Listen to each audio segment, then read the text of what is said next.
India ने England को 5 match की टेस्ट सीरीज में 4-1 से हराया है एंड आखिरी टेस्ट मैच तो बाय एन इनिंग्स हराया है 2.5 दिन के अंदर मैच खत्म करके बहुत ही कन्विंसिंगली।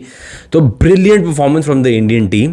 पहला मैच जैसे हम सबको पता है हम लोग हार गए थे, उसके बाद 4 मैच लगातार जीते हैं। दैट इज़ अ टेस्टमेंट कि इस टीम की क्वालिटी कितनी ज़्यादा सॉलिड थी, स्पेशली ऐसी इंग्लैंड टीम के अगेंस्ट जो बहुत ज़्यादा एक मोमेंटम के साथ आई थी, एक हवा के साथ आई थी, अरे बैस बॉल ये वो। बट इंडिया ने बैस बॉल को ख़त्म कर दिया इस 1-1.5 महीने के पीरियड में। इस पूरी सीरीज़ की बात कर रहे हैं फटाफट से इस वीडियो में। सबसे पहले तो इंडिया होम सीरीज़ में टेस्ट मैचेस में अलग ही बीस्ट है हम लोग भाई साहब। लगातार 17 टेस्ट सीरीज़ जीते हैं हम लोग होम सॉइल पे। कुछ 12 साल पहले इंग्लैंड के अगेंस्ट लास्ट एक टेस्ट सीरीज़ हारे थे हम, उसके बाद से कोई टेस्ट सीरीज़ नहीं हारे हैं। लगातार 17 टेस्ट सीरीज़ जीतना अपने आप में एक बहुत बड़ी अचीवमेंट है। एंड इस पर्टिकुलर सीरीज़ की अगर बात करूं, इस पर्टिकुलर टीम की अगर बात करूं, तो टेक्निकली ये हमारी फर्स्ट टीम भी नहीं थी। विराट कोहली नहीं है, केएल राहुल नहीं है, रविंद्र जडेजा बीच में इंजर हो जाते हैं, जसप्रीत बुमराह बीच में रेस्ट पे जाते हैं, ऋषभ पंत टीम में नहीं है। बहुत सारे नए लड़कों को हमने देखा, बहुत सारे नए बैटर्स को हमने देखा खासकर आते हुए, अच्छा परफॉर्म करते हुए जहाँ जहाँ प्रेशर सिचुएशंस थी। तो इस सब का एक बहुत ही अलग से सेटिस्फाइंग फील आई है इस बार, एंड दैट इज़ ब्रिलियंट। एक और चीज़, नॉर्मली जो हर बार कोई टूरिंग टीम आती है, खासकर जब इंग्लैंड आती है, तो हर में हमेशा शोर होता है, अरे यार पिच ऐसे थी, ये कंडीशन वो कंडीशन। इस बार वो भी रोना नहीं कर सकते ये लोग। लिटरली फ्लैट पिचेस पे भी हमने उन्हें धोया है, अच्छे से धोया है। That is again brilliant, satisfying and brilliant. उसके अलावा अगर हम इस पूरे सीरीज़ का जो एक सेटअप था आज से 1.5 महीने पहले, जनवरी 25 को शुरू हुई थी ये सीरीज़ पहले हुए, उस टाइम पे सबसे ज़्यादा ये था कि बैस बॉल इस तरह से खेलते हैं, अग्रेसिवली खेलते हैं, बहुत मारेंगे इंग्लैंड के बैटर्स, ये वो। अच्छे से ये पूरी फिलॉसफी को, इस पूरे ट्रेंड को, इस पूरी हवा को हमारे प्लेयर्स ने, हमारे यंग प्लेयर्स ने डिसमेंटल किया है। एंड वो देख के इतनी अच्छा मज़ा आया ना, इतना ज़्यादा सुकून मिला अंदर से, इसका कोई मुकाबला नहीं है at this point in time. इसके बाद अगर मैं बात करूँ तो यस, यंगस्टर्स की बात करेंगे, अगले पॉइंट में करेंगे। अभी सबसे पहले मुझे सीनियर्स को एक स्पेशल शाउट आउट देना है, क्योंकि इतनी यंग टीम को जो हेल्पिंग हैंड, जो एक गाइडिंग हैंड चाहिए होता है सीनियर से, वो बहुत अच्छे से मिला। रोहित शर्मा बहुत अच्छी कैप्टनसी करी उन्होंने टेस्ट मैचेस में। अभी तक उनका बहुत ज़्यादा इफेक्टिवनेस नहीं दिखी थी, पर इस सीरीज़ में बहुत अच्छी कैप्टनसी करी है उन्होंने। उसके अलावा एज अ बैटर भी उन्होंने 2 सेंचुरीज़ करी, प्रेशर सिचुएशन में उन्होंने अच्छा खेला, तो that is something to appreciate, no doubt. Ravichandran Ashwin, अभी धर्मशाला वाला मैच उनका 100th टेस्ट मैच था, अपने 100वें टेस्ट मैच में उन्होंने 9 विकेट्स ली हैं। एंड पूरी सीरीज़ में कई ऐसी मैचेस थे, कई ऐसी इनिंग्स थी जहाँ पे उन्होंने उतनी सारी विकेट्स नहीं ली जितनी एक्सपेक्टेशन थी, पर जिस कंट्रोल के साथ, जो प्रेशर बना के उन्होंने बॉलिंग करी है, दैट इंश्योर्ड कि बाकी बॉलर्स को दूसरे एंड से विकेट्स मिल रही थी consistently, and that is a brilliant understated performance again. उसके अलावा फिर रविंद्र जडेजा बीच में एक टेस्ट मैच के लिए बाहर हुए थे, इंजरी थी उनको, वापस आए, ऑलराउंड एज एन ऑलराउंडर उन्होंने अच्छा परफॉर्म किया, एक मैच में सेंचुरी भी करी, क्रूशल विकेट्स निकाली अलग अलग स्टेजेस पे। Jasprit Bumrah 3rd test match में उन्होंने जिस तरह का एक मास्टर क्लास दिखाया था, रिवर्स स्विंग का, यॉर्कर्स, ये वो, पूरे सीरीज़ में एक अलग से खतरा बना के रखा था उन्होंने। स्पिनिंग ट्रैक्स पे, लोअर स्पीड वाले ट्रैक्स पे भी जो एक पेसर का इफेक्टिवनेस कैसे हो सकता है, उन्होंने सबको दिखाया। एंड सबको दिखाने में सामने थे जेम्स एंडरसन, इंग्लैंड के again legend in his own right. 700 wickets खत्म करी उन्होंने अभी धर्मशाला वाले मैच में। First pacer ever to complete 700 test wickets, जो उनका करियर है वो अपने आप में एक बहुत बड़ी चीज़ है। पर जसप्रीत बुमराह ने ऐसे प्लेयर को भी, ऐसे फास्ट बॉलर को भी बहुत ज़्यादा ओवरशैडो किया। दैट वाज अगेन मज़ा। अगला पॉइंट है अपना the rise of the youngsters. Yashasvi Jaiswal पिछले 1 साल से टीम के साथ हैं, टेस्ट टीम में उनका डेब्यू हुआ है वेस्ट इंडीज़ में, इम्प्रेस किया था उन्होंने पहले भी, बट ये सीरीज़ में एक जो अलग से कमिंग ऑफ एज दिखा उनका, एंड डोमिनेशन दिखा उनका। सुनील गावस्कर साहब के बाद पहले इंडियन बैटर जिन्होंने 700 रन्स किए एक सिंगल टेस्ट सीरीज में, यशस्वी जायसवाल। इतने ज़्यादा छक्के मारे उन्होंने, प्लेयर ऑफ द सीरीज़ वो बने, 2 डबल सेंचुरीज मारी उन्होंने। तो वो जो एपेटाइट होता है ना कि हाँ अच्छा स्टार्ट मतलब बड़ा स्कोर, नॉट जस्ट एक सेंचुरी, डबल सेंचुरी 2 बार एक सीरीज़ में। एंड ऐसा नहीं है कि इंग्लैंड का बॉलिंग अटैक कोई बहुत ज़्यादा कमज़ोर था या कुछ था, अच्छी क्वालिटी के बॉलर्स थे उनके पास। उन सब के अगेंस्ट कंसिस्टेंटली इतने सारे रन्स करना, 700 से ऊपर रन्स करना, अमेजिंग। ये अचीवमेंट, ये सीरीज़, ये परफॉर्मेंस बहुत लंबे टाइम तक याद रखी जाएगी और रखनी चाहिए भी। फिर आते हैं शुभमन गिल। शुभमन गिल ने लास्ट ईयर वेस्ट इंडीज़ वाली सीरीज़ में उन्होंने टीम मैनेजमेंट को जाके बोला था कि मुझे नंबर 3 पे खेलने दो इंस्टेड ऑफ ओपनिंग, मेरे को लगता है कि मेरा टैलेंट, मेरे स्किल्स उधर ज़्यादा यूटिलाइज होंगे। उसके बाद से बहुत अच्छे परफॉर्मेंस नहीं रहे नंबर 3 पे, काफ़ी सारे क्वेश्चन मार्क्स लेकर आए थे वो अपने साथ इस सीरीज़ में जब आ रहे थे। वेस्ट इंडीज़ में अच्छा नहीं रहा, साउथ अफ्रीका सीरीज़ में उनका अच्छा नहीं रहा, तो बहुत सारे डाउटर्स थे, बहुत सारे क्वेश्चन मार्क्स थे, प्रेशर बहुत ज़्यादा था। एंड इस सीरीज़ के भी पहले 3 इनिंग्स में, हैदराबाद वाला टेस्ट जो हम हारे उसमें दोनों इनिंग्स में उन्होंने अच्छा नहीं किया। फिर उसके अगला टेस्ट मैच जो हम जीते उसमें भी पहली इनिंग में उन्होंने अच्छा नहीं किया। बट सेकेंड इनिंग्स में जहाँ पे एक्चुअल प्रेशर था इंडियन टीम पे, उन्होंने अच्छा स्कोर किया, 100 रन्स किए।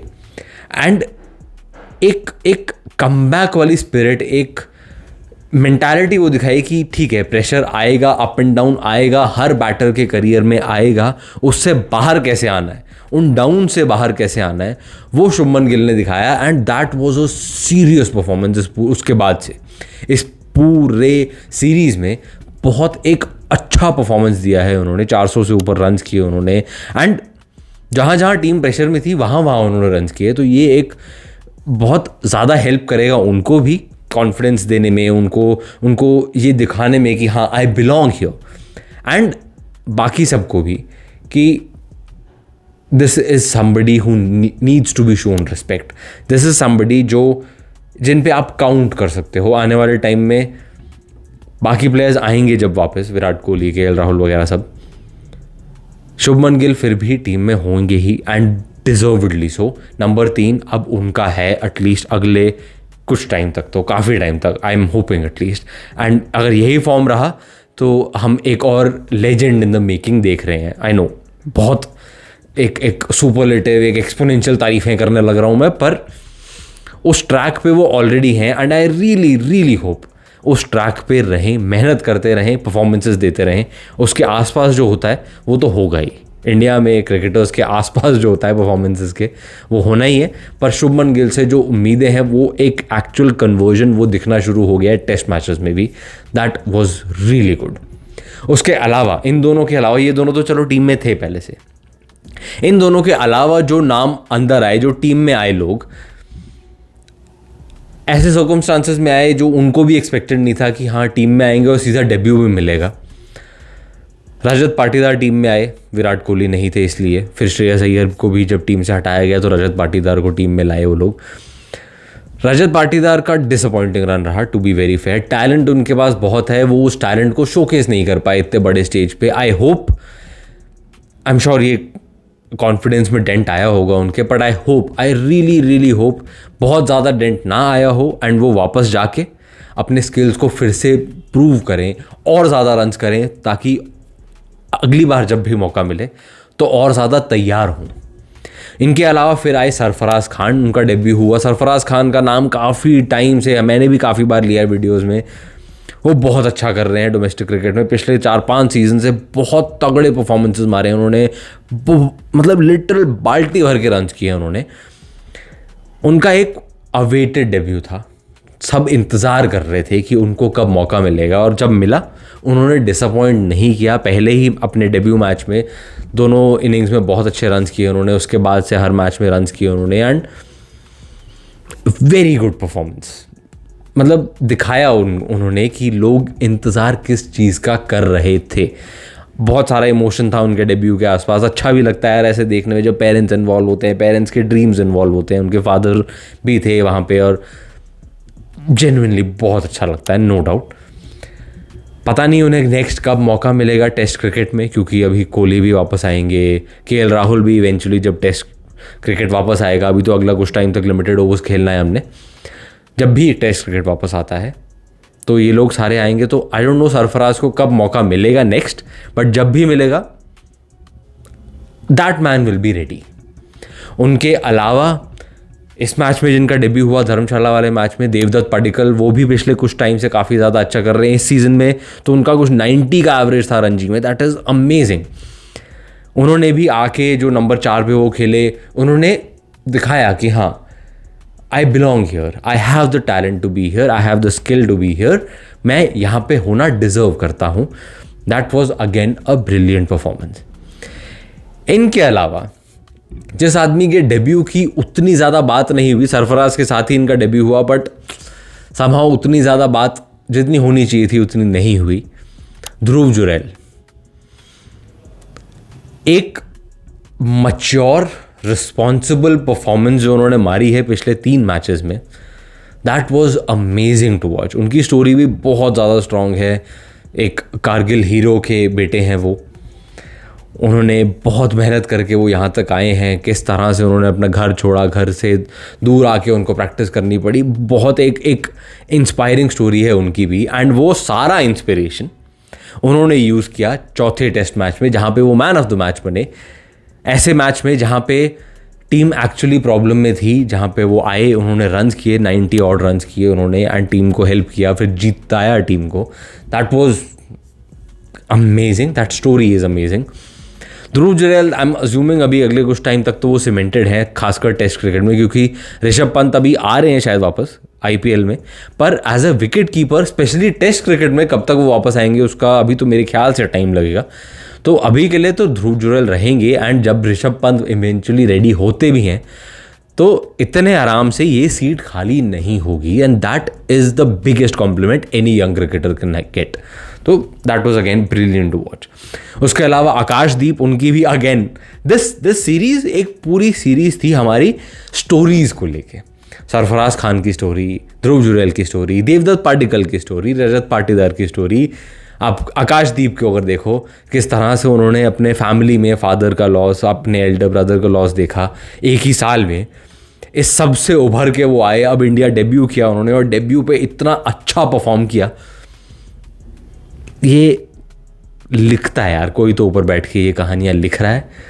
एंड अगेन आकाशदीप का परफॉर्मेंस ऑल्सो, ये पूरा जो एक यंगस्टर, ये सीरीज़ को याद रखा जाएगा। हमारी एक अभी ऑस्ट्रेलिया वाली सीरीज़ हुई थी जहाँ पे हमारे यंगस्टर्स ने बहुत अच्छा किया था जब सीनियर्स अवेलेबल नहीं थे।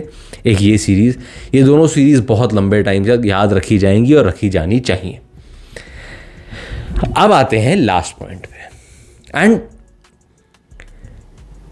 आई नो ये सीरीज़ याद रखी जाएगी, ये टेस्ट सीरीज़ याद रखी जाएगी, that is a great thing. इस सीरीज़ ने ये प्रूव किया कि टेस्ट क्रिकेट अभी भी जिंदा है। जस्ट हम इस सीरीज से पहले बात कर रहे थे कि कैसे बेसबॉल, एक्साइटिंग क्रिकेट ये है, मारेंगे, खेलेंगे, बहुत रन्स करेंगे, पर वो सब नहीं हुआ ऑब्वियसली। इंडियन टीम ने, इंडियन क्रिकेटर्स ने, इंडियन डोमेस्टिक क्रिकेटर्स जो अलग निकल कर आ रहे थे, यंग क्रिकेटर्स जो आके परफॉर्म किया उन्होंने ये दिखाया कि इंडिया में टैलेंट पूल है बहुत बड़ा। यस, टैलेंट पूल में कई क्रिकेटर्स ऐसे हैं जिनको एक्चुअल भूख है टेस्ट क्रिकेट की। That was great to watch, and उसी वजह से मैं कह रहा हूँ टेस्ट क्रिकेट जिंदा है अभी भी। पर टेस्ट क्रिकेट जिंदा है जस्ट अबाउट, मैं इसलिए बोल रहा हूँ क्योंकि अगर आप क्वालिटी देखो, in terms of difference in quality देखो इंडिया और इंग्लैंड का, इंग्लैंड के बैटर्स का जो क्वालिटी और इंडिया के यंग बैटर्स का जो क्वालिटी, आई बिलीव हम लोग एक ऐसे क्रॉस रोड्स पे खड़े हैं जहाँ पे जो भी कंट्री है वो अपनी कंडीशंस में बहुत तगड़े प्लेयर्स प्रोड्यूस कर रही है, बट वो प्लेयर्स समहाउ उतने अच्छे नहीं हो पा रहे हैं कि बाहर जाके अपना वो जो हाइप है उसको ट्रांसलेट करें परफॉर्मेंसेस में। आप इंग्लैंड के प्लेयर्स को देख लो, उन्होंने इंग्लैंड में खेला है, अग्रेसिव क्रिकेट खेला है जिसको बेसबॉल का नाम दे दिया गया है। पाकिस्तान में एकदम फ्लैट सड़क पे खेल के वो इस तरह का और परफॉर्मेंस किया उन्होंने, बेसबॉल का नाम मिला और ज़्यादा स्ट्रांग हुआ ये नाम। पर ऐसी कंडीशंस में जो माइंड यू बहुत ज़्यादा चैलेंजिंग नहीं थी, एक के बाद एक जो इंग्लैंड के बैटिंग कोलैप्सेस हुए हैं, मैं ये नहीं कह रहा कि इंग्लैंड ने चैलेंज नहीं किया इंडियन टीम को, पर जहाँ जहाँ इंग्लैंड को थोड़ा सा भी एक अपर हैंड मिल रहा था वहाँ पे उनके बैटिंग कोलैप्सेस हो रहे थे। तो ये दिखा रहा है कि कंट्रीज अक्रॉस द वर्ल्ड जिस लेवल के टेस्ट क्रिकेटर्स एक टाइम पे प्रोड्यूस हो रहे थे, कंपटीशन एक टाइम पे प्रोड्यूस हो रहा था, शायद वो चीज़ नहीं हो पा रही है कंसिस्टेंटली। एंड अगर इंग्लैंड जैसा सेटअप, जिस तरह का उनका डोमेस्टिक सेटअप है, उसमें ये चीज़ें प्रोड्यूस नहीं हो रही हैं, तो आगे आने वाले और बाकी लोगों के लिए कहीं ना कहीं ये थोड़ा सा डाइसी सिचुएशन है। एंड आई नो अभी सब एकदम खुशी में हैं, अरे यार क्या ही बढ़िया टेस्ट सीरीज, कंपटीशन, ये वो सब, पर ये क्वेश्चन मेरे हिसाब से पूछा जाना चाहिए ऑब्वियसली, पर बहुत जल्दी पूछा जाएगा, स्पेशली जब ये जो बड़ी टीम्स हैं, India, England, Australia, to some extent South Africa और न्यूजीलैंड, इनके जो बाकी टीम्स के साथ टेस्ट सीरीज़ वगैरह होंगे और जो ज़्यादा वन साइडेड हो जाएंगे, तो उनमें थोड़ा सा ज़्यादा पूछा जाएगा ये क्वेश्चन। आई नो मैं ये तब बोल रहा हूँ बैठ के जब वेस्ट इंडीज़ ने अभी एक ऑस्ट्रेलिया को टेस्ट मैच हराया है ऑस्ट्रेलिया में जाके, पर ये वन ऑफ परफॉर्मेंसेस हैं।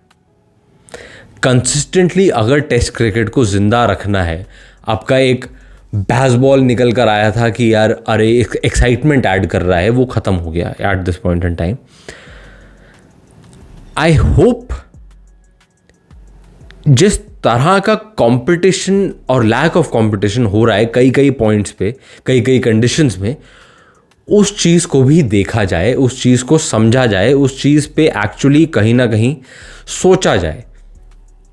जस्ट माई 2 सेंट्स, मैं कुछ नहीं हूँ इसमें, पर मेरे हिसाब से ये सीरीज़ कहीं ना कहीं इस चीज़ के लिए भी याद रखी जाएगी कि इंग्लैंड जैसी टीम भी उतनी टफ फाइट नहीं दे पाई अपने पिछले 10 साल के बेस्ट मोमेंट में। That is something slightly worrying, जो खासकर उन लोगों के लिए जो टेस्ट क्रिकेट को सब कुछ मानते हैं। बाकी आपके हिसाब से ये सीरीज़ कैसी रही, ये जो आखिरी में टेस्ट क्रिकेट का जो थोड़ा सा डाउट की बात करी है मैंने, इन सब के बारे में आपका क्या कहना है नीचे कमेंट्स में बताना ज़रूर। वीडियो अगर अच्छा लगा तो प्लीज़ लाइक का बटन दबा दो यार। यूट्यूब महाराज हमारे कई बार ऊपर नीचे कर देते हैं नंबर्स, तो ताकि ज़्यादा लोगों तक पहुंच जाए और कुछ नहीं तो। एंड अगर चैनल पे कंटेंट पसंद आ रहा है तो प्लीज़ चैनल को सब्सक्राइब करना मत भूलना। मिलते हैं आपसे अगले वीडियो में।